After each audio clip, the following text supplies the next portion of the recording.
The end of the South African win over India in the Women's World Cup final round was such an interesting moment for women's cricket history because had a round robin game ever been that important in Women's World Cup cricket before? And again, without one of the three major women's nations being involved. When you talk about those three major women's nations, for one of them, this World Cup had a major design flaw coming in, time zone. The biggest market for women's cricket so far has really been in England. It's where the last World Cup was, and as the power has moved out of England in the men's game, it's pretty much stayed right there for the women.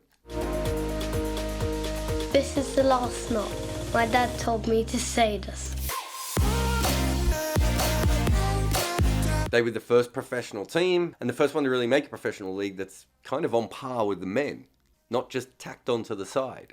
The only country that rivals them is the one with the other professional league, having an unbeatable team, and that league is also a huge part of why they're so important in women's cricket, plus all the winning that Australia has done. And traditionally the third major nation in women's cricket has been New Zealand. They're the only country, not Australia or England, to ever have won a one-day World Cup. And until 2016, in fact, until we started calling the World T20 a World Cup, it was only when West Indies won in 2016 that any team not named Australia, New Zealand or England had ever won a World Cup. Until very recently, many of the other nations neglected or actively made it harder for their women's teams to succeed.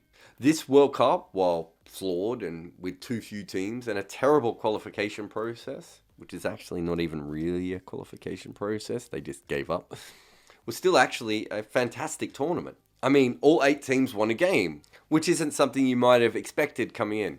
And let's start with Pakistan. They only had one win, but that match was incredibly important. In a rain-shortened game against the West Indies, they won by 8 wickets with 7 balls in hand. The West Indies would go on to make the finals. Pakistan won one game, and it was one of the finalists. And this win was important for more than just that. One, because it was only Pakistan's third ever win in a World Cup, taking them one ahead of Denmark and the Netherlands. That on its own is quite remarkable. But the win was also huge because it shook up the entire race. Had the West Indies won this match, they would have been in the number 3 slot, meaning that England would have been number 4, playing Australia in the first round of the semi-finals. Pakistan's win was small, but big. It essentially changed who was in the final. Bangladesh also only got one win against Pakistan. But this was their first win in a World Cup. And it was only their 11th win altogether. They played their first match back only in 2011. Realistically, this team as a concept didn't really exist until the last couple of years. Yet coming into this tournament, they won 6 out of 7 matches in one stretch against Pakistan and Zimbabwe. Their deadly accurate bowlers are just really hard to get away, and it caused massive trouble for the West Indies and South Africa in this tournament as well. They only won one game, but they were in a few. So you've got 2 teams with a combined total of 4 wins in the World Cup history, and then just above them on the table is a team who have won a World Cup. You wouldn't really expect to see these 3 teams next to each other. And New Zealand was at home, with Suzie Bates and Amelia Kerr in their side and available. From an ICC perspective, having the home team be this bad is usually terrible. From a women's cricket view, having a stacked Kiwi lineup that is this low is an amazing thing. This was the team who beat Australia in a warm-up. Yes, it was only a warm-up.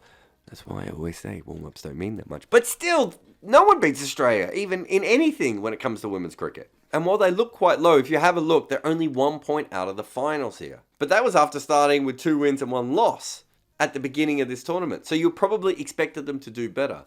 But in their losses was another trend. Close games. They lost to the West Indies by 3 runs with a ball to spare at the start of the tournament. South Africa beat them by 8 wickets down with 3 balls to spare. And then England beat them with 1 wicket to spare when Anya Shrubsole dragged them over the line, as she quite often does in these big tournaments. So New Zealand ended up with 3 wins from 7 matches and easily could have won 6 of them.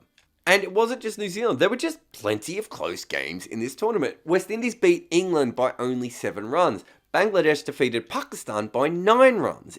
South Africa beat England with 3 wickets in hand in the last over. Oh, and the West Indies beat Bangladesh by only 4 runs. I've never run the numbers of other World Cup tournaments, whether it be they men or women, but this seems to me like an abnormally high amount of very close matches, especially considering that one of these teams, Australia, have now won 38 games out of their last 40, and with the shortest of short price favourites coming in. Sadly, the run of close games seems to have ended now that the finals are here, which you would probably expect, because it does seem to be a very high proportion of close games. England had been on the verge of leaving early since losing their first 3 games, but have found form at the right time, whereas South Africa cruised through qualifying and then got smashed in the semi-final, which is a shame, because if nothing else, it means that a lot of people are just going to make the joke to compare them to the men's team. But also, this is a golden generation of women's cricket in South Africa, and this was their big chance, right? And to go out so meekly in the semi-finals is such a shame, because they had this legendary crop of players. We don't know what the next crop is going to be like. The West Indies are an even more interesting story. After 2016, they just kind of faded away, and little was assumed of them coming into this particular tournament, and yet they upset New Zealand and England to begin. And later on, they almost lost both their games against Pakistan and Bangladesh, only losing to Pakistan, but still. And then, of course, they make it to the semi-final, and they are crushed by Australia. And so, in some ways, we've had a very unpredictable World Cup. But we also have Australia and England in the final, the teams that are best funded, the teams that have their own professional leagues. That's probably not that big a surprise. But I just want to go back to the game that I mentioned at the start. India needed to win that match to get into the finals. And South Africa wanted to win to prove their credentials, that it wasn't a fluke that they'd been so good earlier on in the tournament. And the South Africans were cruising at 4 wickets down and looked like they were going to easily smash India out of this tournament. And then they had 2 run-outs and completely lost their minds. And with 2 balls left in the game, Mignon du Preez was facing Deepti Sharma, and South Africa needed 3 runs from those 2 balls. Du Preez tries to smash one over the leg side, but finds long on. She then heads off the ground with her head down, as India are like, we have a chance of going through to the World Cup finals here. When the 4th official stops Du Preez from leaving the ground, because it turns out that Deepti has overstepped by, I promise you, less than a millimetre. And somehow South Africa managed to just stumble home from the last ball, and India just go home. And then this happens, because West Indies qualify. That game, and so many games, were just captivating. The quality of women's cricket has obviously just transformed massively in the last 10 years. There's not even a comparison to what women's cricket was like a decade ago. But that doesn't mean you're going to get at a tournament like this, where so many teams have a chance of a final, and even your worst teams can upset one of your finals. I mean, considering that the best team is just so much better than everyone else, that they've not even been worth betting on in this tournament. And the 2 oldest and most consistent teams have ended up in the final, not to mention that India, the team that has all that TV audience, didn't even make the finals. And this has still been a success, is actually quite remarkable.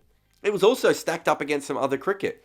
Just for me to record this video right now means I can't watch Pakistan versus Australia, I can't watch Bangladesh versus South Africa, and I can't watch the IPL. There's so much cricket going on at the same time.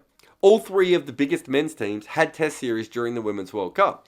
And even South Africa had home ODIs during the Bangladesh series before this test series.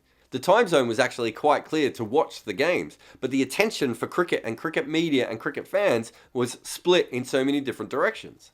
Hell, it even ran into the end of the IPL, which fantastically will have a women's edition going forward. But despite all that, the ICC have told me that they're very happy with the attendance, the viewing, and the advertising, and they should be. This was a changed tournament that wasn't supposed to be here, ending up out of New Zealand summer in a smaller market, and the 2 biggest teams made the final, and even then, it has been a spectacular success. It would be nice to get a close final, but being that Australia's there, maybe that's too much to ask for. But considering everything, this World Cup has been a massive success.